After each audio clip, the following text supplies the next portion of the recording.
स्वागतं सर्वेभ्यः नववर्ष मंगलमयं भव। स्त्रीलिंग आकारांत रमा शब्द के पंचमी विभक्ति के सभी रूपों की सिद्धि हो चुकी है पंचमी विभक्ति तक। अब हम आ जाते हैं षष्ठी विभक्ति। तो षष्ठी विभक्ति का एक वचन है, बनाना है हमें। मूल शब्द लिया हमने रमा, अर्थवत धातु प्रत्यय तद्धित समासश्च और इया प्रातिपदिकात सूत्र से प्रातिपदिक संज्ञा होकर, इसका मैंने बताया था कि ये केवल आकारांत और ईकारांत, यानी कि ये कहने के लिए कि स्त्रीलिंग शब्द भी प्रातिपदिक होते हैं, लगाया जाता है। तो इन तीनों प्रत्ययों को लगाएंगे और अन्यथा ये दो ही सिद्ध कर देते हैं। ये केवल ये बताता है कि शब्द स्त्रीलिंग है। तो अर्थवत धातु प्रत्यय तद्धित समासश्च और या प्रातिपदिका सूत्र से प्रातिपदिक संज्ञा होने के बाद षष्ठी विभक्ति एक वचन की विवक्षा में हम सौजस सूत्र से किसका आगम करेंगे, क्योंकि प्रातिपदिक होने के बाद लग जाते हैं विभक्तियों में कारक बनाने के लिए सौजस सूत्र लग जाता है। सौजस सूत्र के अंतर्गत आपको पता ही है कि कुल 21 प्रत्यय हमें प्राप्त हो जाते हैं, जो कि 7 विभक्ति और 3 वचनों में होते हैं। तो सौजस सूत्र से अब षष्ठी एक वचन की विवक्षा में हम करेंगे अस का आगम, क्योंकि अस ही लगेगा। अस इसलिए बोल रहे हैं क्योंकि अंक का तो इसमें लोप हो जाता है कि उपदेश से अनुनासिक इति, उपदेश में आए हुए यानी सौजस प्रत्यय में आए हुए अनुनासिक वर्णों का लोप होता है। और ये मैंने इस तरह से यहाँ लिखे हुए भी हैं, सौजस अमोक्षष्ट असिभ्यम होने के बाद षष्ठी आ जाती है अस ओस आम। तो हम लेंगे यहाँ एक वचन बनाना है षष्ठी का, तो अस का आगम करेंगे। अब हमने यहाँ अस का आगम कर लिया और उसके बाद वही स्थिति, उपदेश अनुनासिक इति से अंक का लोप कर दिया, अस के अंक का लोप किया और केवल अस रह गया। यानी इसके अंदर जो अंग भाग था उसका हमने लोप कर दिया, रह गया केवल अस। क्योंकि वो केवल दृश्य है, उसका उच्चारण नहीं है, वो श्रव्य भी नहीं होगा, तो इसीलिए हम पहले से इसको अस बोल रहे थे। उच्चारण इसका इसी तरह से होगा, क्योंकि अनुनासिक वर्णों का लोप हो जाता है, वो श्रव्य नहीं होंगे, वो केवल दृश्य होंगे, यानी ये साइलेंट हो जाते हैं। तो केवल अस हो गया, रमा प्लस अस। अब अस अंक का लोप होकर के इस स्थिति में, जब अंक का लोप हुआ है, देखिए अंक का लोप हुआ है, इसमें ये ऐसा प्रत्यय है जिसमें कि अनुनासिक वर्ण का लोप हुआ है। तो ऐसी स्थिति में हम क्या कह रहे हैं कि आ यांग आपह, आवंत से परे कोई ऐसा शब्द जिसके के अंत में आ हो, तो आवंत से परे यदि ऋत आए, यानी ऐसा कोई प्रत्यय आता है जिसमें कि अंक का लोप हो रहा है, तो उससे पूर्व अर्थात शब्द के बाद और प्रत्यय से पूर्व याट का आगम हो जाता है। ये मैंने आपको पूर्व वीडियो में बताया हुआ है, उन्हें याद कीजिए। इस तरह से बताया था, यांगाप सूत्र यानी आप और इतो याट, ये इसकी व्याख्या है कि आवन से परे इत, यानी कि ई और अंग की इति जिस प्रत्यय में हो रही हो, ऐसा प्रत्यय आए तो आ से परे याट यानी कि या का आगम होगा। या हमने इसलिए कहा क्योंकि ट हलंत है, तो हलंत्यम सूत्र से इसका लोप हो जाता है। अब यांग आप सूत्र से हमने याट का आगम कर लिया, यानी कि या का आगम कर लिया। तो रमा प्लस याट प्लस अस, ये मैंने चाहें तो सीधे यहाँ पर रमा या लिख सकते हैं ट को हटाकर, और ये सूत्र, और कह सकते हैं कि ट का लोप हलंत्यम से और या शेष। तो फिर भी हम पूरा करके बता रहे हैं ताकि बच्चों को कहीं पर कोई कन्फ्यूज़न न हो। रमा प्लस याट प्लस अस, अस क्या है, वही अंग लोप होने के बाद जो अस बचा वो है, यानी प्रत्यय है। हलंत्यम से टका लोप हो गया, टका लोप होने के बाद या को हमने रमा या, अब ये एक साथ आ जाएगा, तो क्योंकि पीछे व्यंजन है तो इसलिए इनको एक साथ लिख सकते हैं, क्योंकि बीच में कोई व्यवधान नहीं है। यदि कोई स्वर होता है तो हमें शंका रहती है कि शायद कोई संधि हो जाए, किंतु यहाँ पर नहीं है। तो रमा या प्लस अस। अब यहाँ पर संधि का संकेत है क्योंकि आ के बाद अ आ रहा है, अतः अक सवर्णे दीर्घ से दीर्घ होकर के या और अ या ही हो गया, यानी दीर्घ आ हो गया, तो रमायास बना। और स का आपको पता ही है कि क्या करना है, ससल शुरू इत्यादि से ऋतु विसर्ग करके रमाया, ये रूप सिद्ध हो गया। तो ये शब्द हो गया रमायाः।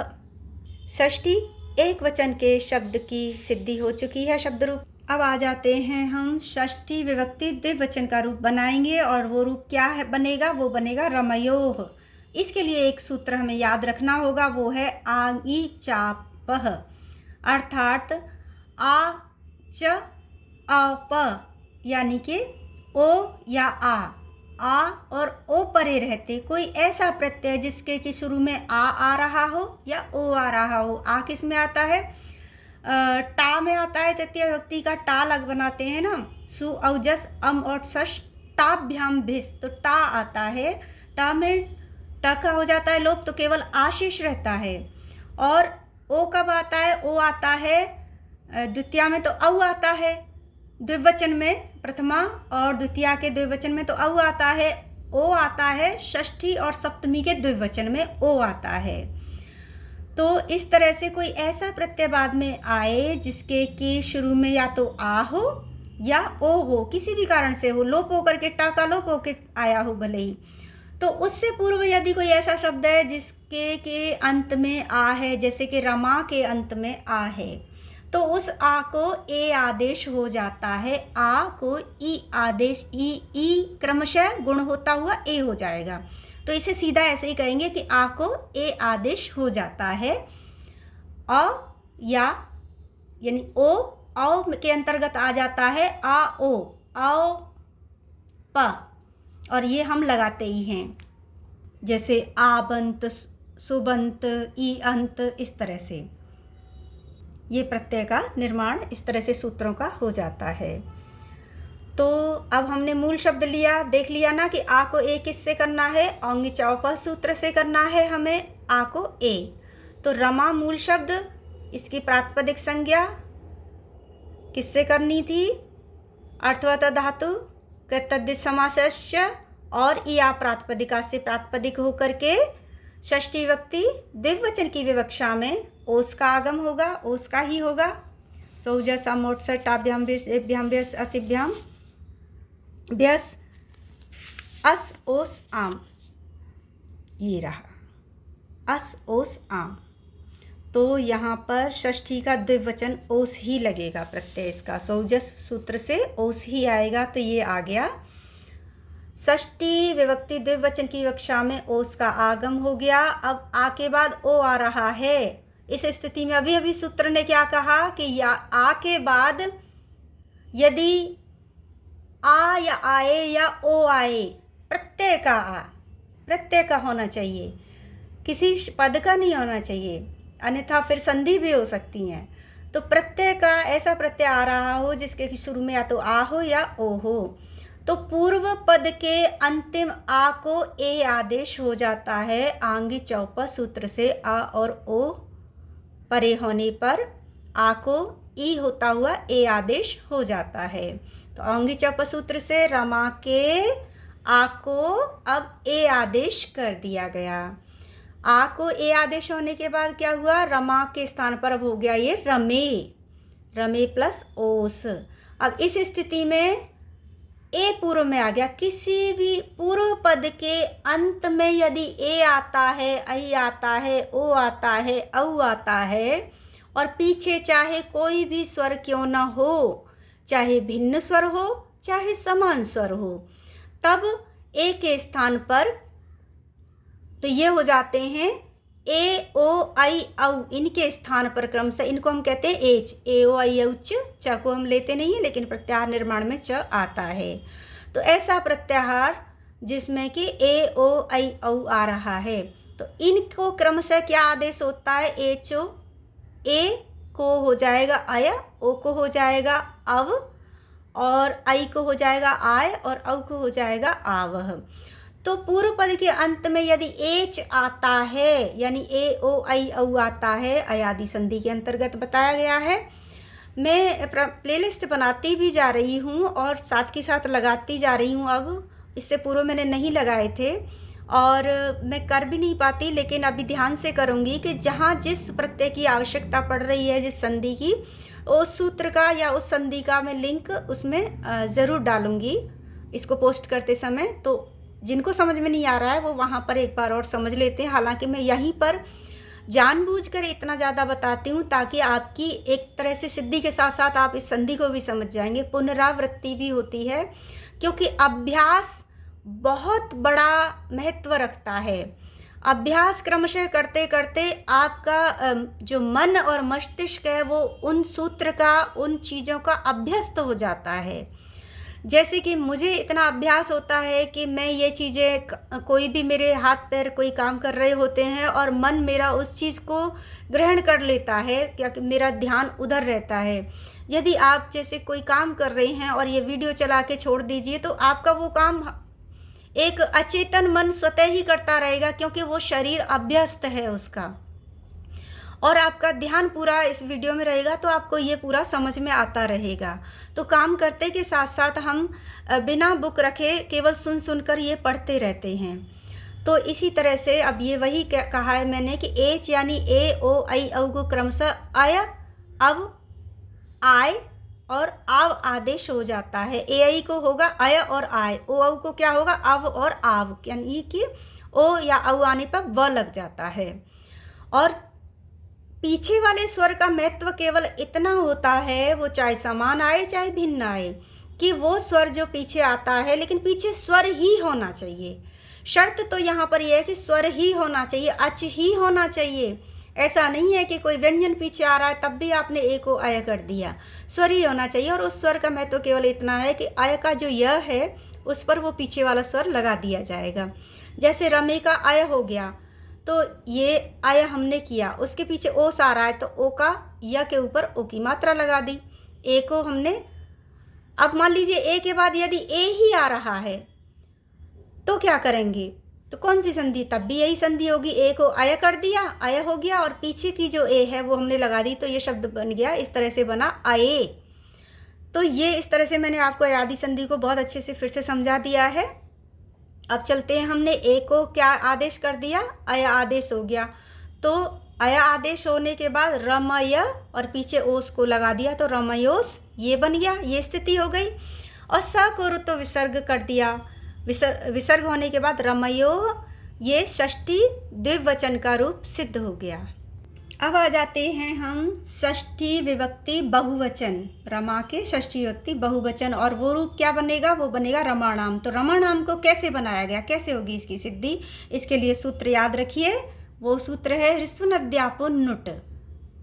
और राम के रूप पढ़ाते समय ये सूत्र मैं पहले भी समझा चुकी हूँ, फिर से समझ लीजिए, बार बार याद करते हैं, अभ्यास करते हैं तो वो हमें ध्यान भी रहता है। तो यहीं पर देख लीजिए, वापस वही वीडियो देखने की बजाय आप यहीं पे समझ लीजिए कि ह्रस्व से परे, ह्रस्व जैसे राम में अ जो है वो ह्रस्व है, तो ह्रस्व अ से परे, और नदी के ई से परे, नदी के ई से परे, या आबंत, या कोई ऐसा शब्द जिसके के अंत में आ हो, यानी आबंत से परे। तो ह्रस्व स्वर से परे, नदी के ई से परे, ई क्योंकि दीर्घ है, ई ह्रस्व नहीं है, दीर्घ है, लेकिन केवल नदी शब्द में होना चाहिए। तो ह्रस्व स्वर से परे, ई से परे, नदी के ई से परे, और कोई ऐसा शब्द जिसके के अंत में आ हो, जैसे कि रमा में आ है, तो आवन से परे आम को नुट आगम हो जाता है।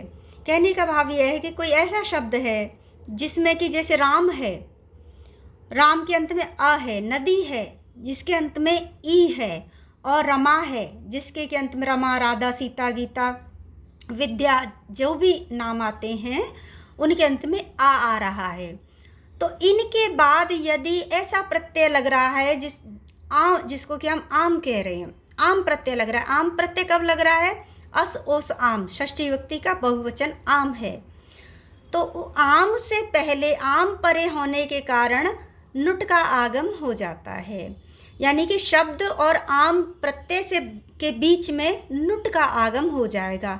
लेकिन नुट आएगा तभी जब वो शब्द जिसके पीछे आम आ रहा है वो शब्द या तो ह्रस्व अच वाला हो, जैसे राम का अ है, या नदी शब्द हो जिसके अंत में ई आता है, या ऐसा शब्द हो जिसके कि अंत में आ स्वर आ रहा हो, जैसे कि रमा में आ रहा है।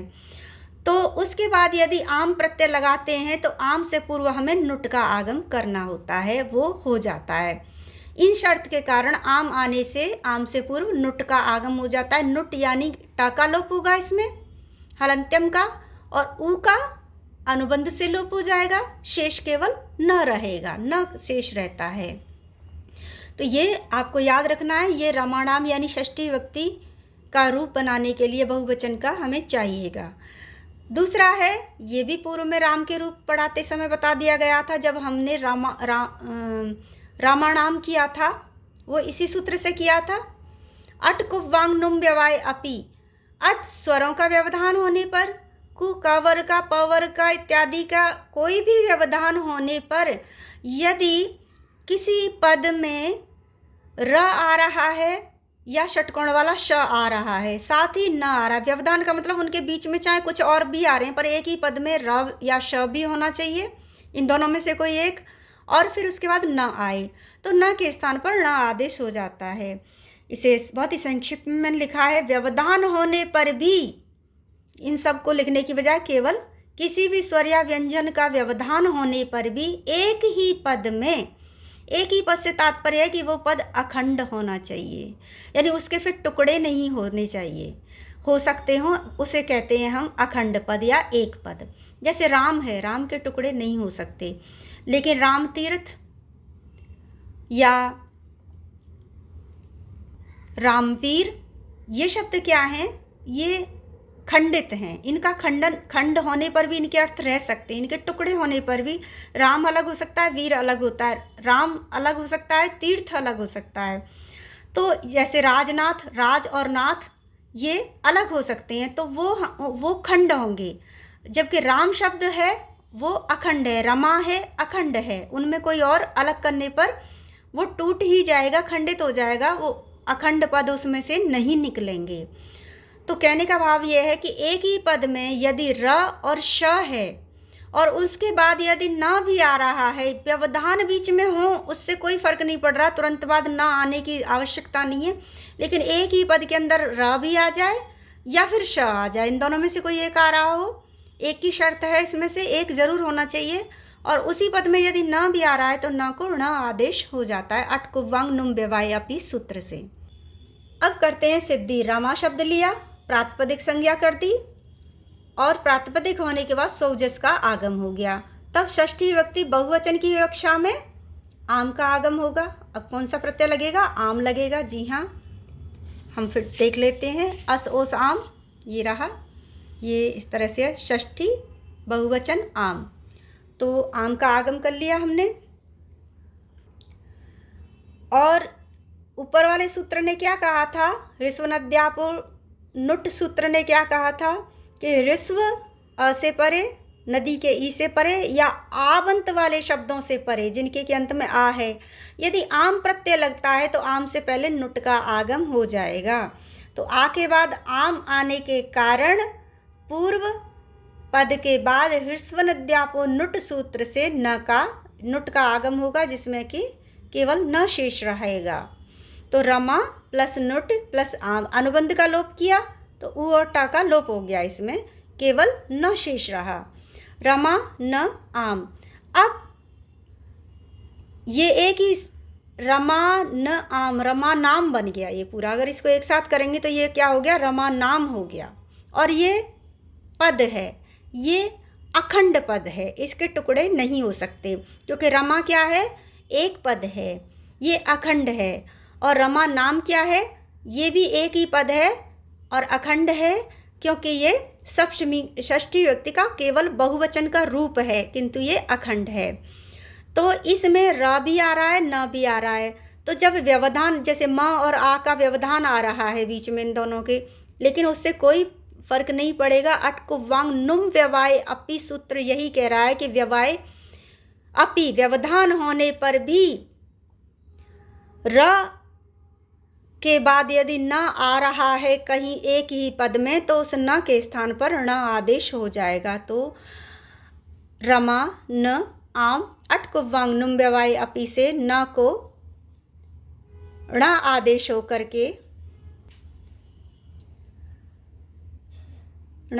होकर के रमाणाम ये रूप सिद्ध हो गया।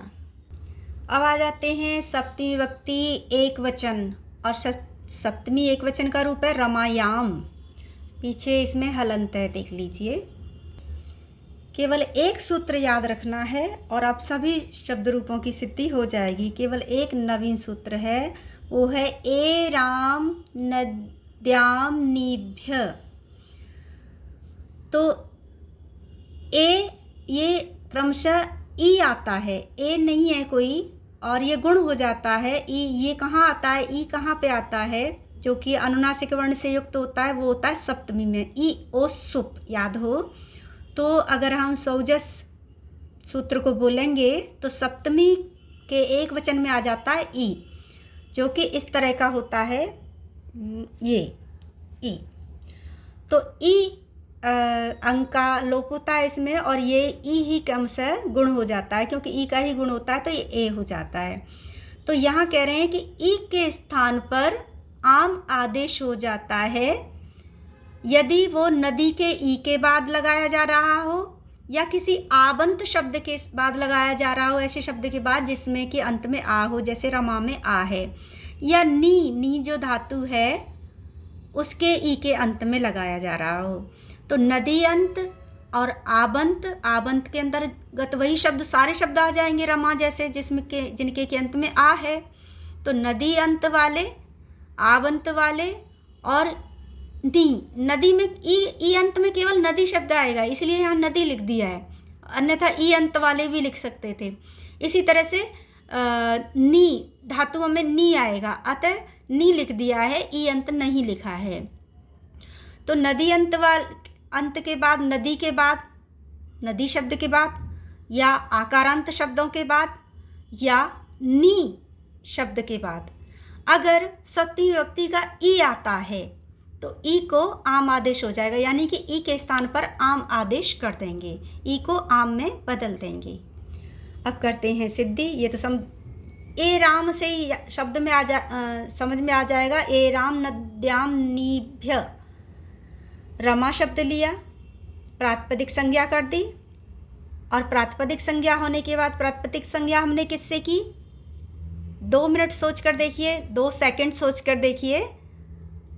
अर्थवद धातु और कर्तव्य समासश्च, साथ ही ईया प्रातिपदिकात, ई अंत और आ अंत को भी प्रातिपदिक हो जाता है। तो ईया प्रातिपदिका सूत्र से प्रातिपदिक संज्ञा हो गई। प्रातिपदिक अगर हो गई तो अब इनको कारक बनाने के लिए, विभक्तियों में बनाने के लिए हमने स्वौजस सूत्र हमें मिल गया, क्योंकि स्वौजस सूत्र तो प्रातिपदिक शब्दों में ही लगता है कारक बनाने के लिए। अतः स्वौजस से हमें 21 प्रत्यय की प्राप्ति हो गई। इस सूत्र से 21 प्रत्यय मिल गए। तो 21 में से अब हमें रमायाम सप्तमी का एक वचन बनाने के लिए कौन सा सूत्र चाहिएगा? तो सप्तमी एक वचन की विवक्षा में ई ओ सुप आता है ना अंत में, तो ई का आगम हो गया। रमा प्लस ई, और सूत्र क्या कह रहा है ऊपर वाला? ई राम नद्याम नीभ्य, ई राम नद्याम नीभ्य। ई को आम आदेश कर देंगे। ई या आबंत नदी के ई, या किसी भी शब्द के आकारांत होने से, या नी के। तो यहाँ पर नदी और नी से तो तात्पर्य है ही नहीं, केवल आबंत हमारे पास है, यानी कि रमा जो है वो आबंत है, क्योंकि इसके अंत में आ है। तो ए राम नद्याम नीभ्य सूत्र से ई को आम आदेश कर दिया। तो अब इसके स्थान पर हम इसका लोप नहीं कर रहे हैं, अनुनासिक का लोप नहीं कर रहे हैं कि सीधे, हालांकि हम इसका उच्चारण कर ही नहीं रहे, अंक का तो उच्चारण ही नहीं कर रहे, हम ई ही बोल रहे हैं इसको, और ई को आम आदेश कर देंगे, क्योंकि इनका उच्चारण होता ही नहीं है, लोप माना गया है इसको। उपदेश अनुनासिक इति होते हैं, इनकी इति संज्ञा होती है। अतः ई है और ई के स्थान पर हमने इसको आम आदेश कर दिया। अब आम क्या है? वो स्थानविद भाव है उसमें, यानी कि स्थानीय के जैसा। आदेश का जो भाव होता है, आदेश की जो प्रकृति होती है, वो स्थानीय के जैसी होती है। जिसके स्थान पर उसे लाया गया है उसे वैसा ही माना जाएगा। ई क्या है? सुप्रत्याहार का वर्ण है, इसके अंतर ये सुप्रत्यय माना जाएगा। प्रत्याहार नहीं कहेंगे, प्रत्यय कहेंगे। ये सुप प्रत्यय का वर्ण है जो स्वौजस से आया है और इसके स्थान पर ही क्योंकि आम आदेश किया है तो आम की प्रकृति भी ई की भांति ही हो गई, यानी कि इसको भी अब हम सुप ही कहेंगे। स्वौजस सु से लेकर सुप तक के प के जितने भी बीच में 21 प्रत्यय आ रहे हैं तो ये उन्हीं 21 में से एक माना जाएगा क्योंकि ये ई के स्थान पर आया है। तो स्थान विद भाव है इसके अंतर्गत, ये अपने स्थानीय के स्थान पर आया है, अतः इसका जो आदेश, इस आदेश का जो भाव है वो स्थानीय की भांति ही रहेगा, अतः ये भी सुप ही माना जाएगा। तो अब आम को स्थानविद भाव है, अतः ई ही इसको मानेंगे। तो यांग आप क्या कहता है, और ई में क्या होगा, अनुनासिक वर्ण का लोप होगा। ई में क्या हो जाता है, अनुनासिक का लोप हो रहा है। और यांग आप सूत्र क्या कह रहा है कि ऋत परे रहते, इत मतलब जिनमें कि अंग का लोप हुआ है, ऐसे प्रत्ययों के परे होने पर आबंत से परे, आबंत से परे कोई ऐसा प्रत्यय आता है, आबंत यानी कि जैसे रमा आ अंत है, तो इसके परे कोई ऐसा प्रत्यय आता है जिसके कि अंग भाग का लोप हो रहा हो तो उससे पहले याट का आगम हो जाएगा। अभी अभी ये सूत्र बताया था, दिखाऊं उसको। ये देखिए, इस तरह से मैंने पूर्व वीडियो में भी समझाया। यांग आपह आपोडितो याट आबंत से परे ई इत, यानी कि ई और अंग की जिसमें इति हो रही हो ऐसा कोई प्रत्यय आए तो उस प्रत्यय से पहले यानी कि आबंत के बाद याट का आगम हो जाए।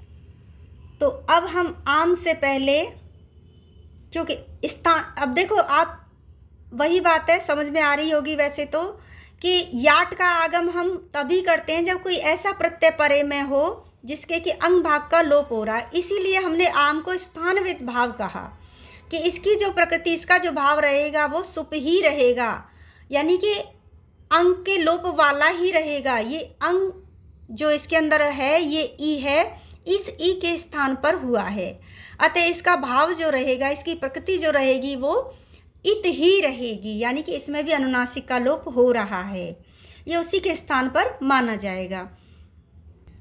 इसलिए यांग आप सूत्र क्या कह रहा है कि आबंत को यानी आकारांत शब्द से परे यदि ऋत प्रत्यय लगाना है तो उससे पहले हम याट का आगम कर लेंगे। तो हो गया अब ई के स्थान पर जो आम हुआ था उस आम से पूर्व, क्योंकि ई और आम अब एक ही बात है, दोनों ही सुप हैं, इसके स्थान पर ही ये हुआ है, अतः इसको सुप करेंगे। याट का आगम हो गया तो रमा याट आम हो गया और याट का या शेष रहा, याट का या शेष रहा और स्थिति फिर क्या हुई, रमा प्लस या प्लस आम। याट में ट का लोप हो जाता है क्योंकि ये हलंत लगा हुआ है, तो अब यहाँ पे कोई अवधान है ही नहीं, व्यवधान नहीं है बीच में, तो रमा या एक साथ लिख देंगे, रमा या प्लस आम, और आ मिलके हो जाएगी अक्षवर्ण दीर्घ से दीर्घ संधि। तो शब्द क्या बन गया, र मा या म, रमायाम, ये रूप सिद्ध हो गया सप्तमी विभक्ति का एक वचन। अब आ जाते हैं सप्तमी विभक्ति का द्विवचन। द्विवचन कैसे करेंगे, बिल्कुल अभी जैसे बताया है षष्ठी विभक्ति के द्विवचन की भांति, क्योंकि दोनों में ही सुप ओस लग रहा है। षष्ठी और सप्तमी के द्विवचन में दोनों में ही समान प्रत्यय लगा हुआ है और समान ही उनका रूप है, अतः एक समान ही उनकी सिद्धि हो जाएगी। बिल्कुल केवल वही एक अंग चाप सूत्र लगेगा। रमा की प्रातिपदिक संज्ञा कर दी, स्वौजस से 21 प्रत्यय आए और फिर यहाँ पर क्योंकि षष्ठी विभक्ति एक वचन की विवक्षा में लिखा है, वहाँ हम करेंगे सप्तमी विभक्ति, षष्ठी विभक्ति द्विवचन की विवक्षा में ओस लगाया है, और जब हम सप्तमी का द्विवचन बनाएंगे तो सप्तमी विभक्ति द्विवचन की विवक्षा में लगाएंगे ओस। प्रत्यय दोनों में ओस ही लगना है और केवल वही आंगी चाप सूत्र लगेगा। आंगी चाप सूत्र क्या करता है कि आ या ओ से आरंभ होने वाला प्रत्यय परे हो तो आकारांत शब्द के आ के स्थान पर ए हो जाता है, तो रमा को रमे कर देंगे, रमा को रमे किया और ए आ गया। अब पूर्व पद के अंत में जब ए आ रहा है तो उसके बाद कोई भी स्वर आए, केवल व्यंजन नहीं आना चाहिए, तो ए के स्थान पर अय आदेश होगा, तो एचो अयवायावस संधि लागू हो जाएगी। तो ये हो गया अब रमय ओस, तो रमयोस स को रुत्व विसर्ग किया, रमयो हो गया। तो ये षष्ठी और सप्तमी दोनों द्विवचन दोनों का बिल्कुल समान बनेगा। अब आ जाते हैं हम सप्तमी, रमा सप्तमी विभक्ति का बहुवचन, और वो रूप क्या बन रहा है, रमासु बनाना है हमें। तो हमने मूल शब्द लिया रमा, वही अर्थवत धातु प्रातिपदिक संज्ञा इत्यादि करके सौजस आ गया, सौजस आ गया, और उसके बाद सप्तमी विभक्ति बहुवचन की विवक्षा में हम लेंगे सुप। सुप आ रहा है, ये यहाँ पर मैंने लिखे हुए हैं ताकि आप बार बार कंफ्यूज ना हो, और आपको भी इस तरह से याद होते हैं तो ऐसे ही याद आ जाते हैं। केवल अभ्यास करना होगा, बार बार बोलना होगा, बार बार सिद्धि करोगे, अभ्यास होगा तो ये स्वतः ही याद हो जाएंगे। सप्तमी विभक्ति ई ओ सुप, यानी अंतिम जो है बहुवचन है वो सुप है। तो यहाँ पर हमने करा है, यहाँ पर सुप का आगम किया, और सुप में देखिए कुछ भी कोई कार्य नहीं हो रहा है। प क्योंकि हलंत है तो हलंत्यम से प का लोप हो जाएगा केवल। तो रमासु, प का लोप होकर रमासु, ये शब्द सिद्ध हो गया। तो आपने आज रमा के सभी व्यक्तियों के शब्द रूपों की सिद्धि हो गई है। तो कुछ चीज़ें आप हमेशा याद रखिएगा, और वो चीज़ें ये हैं कि जैसे कि पहले भी शायद मैंने बताया है कि आकारांत जितने भी शब्द होते हैं वो पुल्लिंग होते हैं, और अकारांत जितने भी शब्द होंगे जिनके के अंत में अ है उन सब की सिद्धि राम की भांति ही होगी। मोहन, गोपाल, जय, आलोक, ऐसा कोई भी नाम आप लेंगे जिसके के अंत में अ का उच्चारण आ रहा है, उन सब में वही सूत्र लगेंगे सिद्धि में जो कि राम में लगे हैं।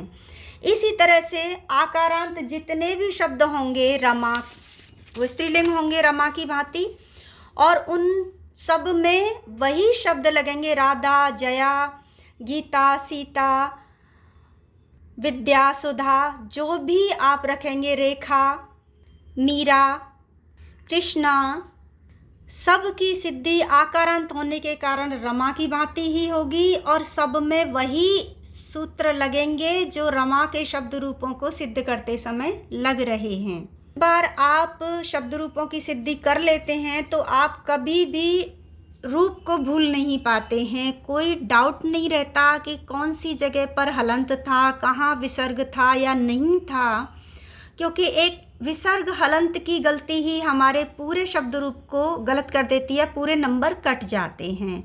किंतु जब हम सिद्धि सीख लेते हैं तो जहाँ भी स आ रहा है हमें पता लग जाता है कि ये स के स्थान पर विसर्ग होता है, तो इन जगहों पर विसर्ग आएगा, जस, सस, भिस, व्यस।